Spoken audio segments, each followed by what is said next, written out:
আমার চেতনা যেন সাদা এক সত্যিকারের পাখি, বসে আছে সবুজ অরণ্যে এক চন্দনের ডালে, মাথার উপরে নিচে বনচারী বাতাসের তালে, দোলে বন্য পান লতা সুগন্ধি পরাগে মাখামাখি।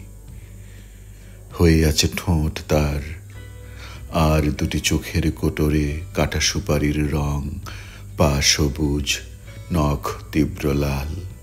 যেন তার তন্ত্রে মন্ত্রে ভরে আছে চন্দনের ডাল, চোখ যে রাখতে নারী এত বন্য ঝোপের উপরে। তাকাতে পারি না আমি রূপে তার যেন এত ভয়, যখনই উজ্জ্বল হয় আমার চেতনার মণি, মনে হয় কেটে যাবে ছিঁড়ে যাবে সমস্ত বাঁধনি।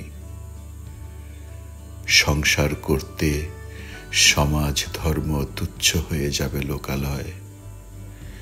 লোক থেকে লোকান্তরে আমি যেন স্তব্ধ হয়ে শুনি আহত কবির গান, কবিতার আসন্ন বিজয়।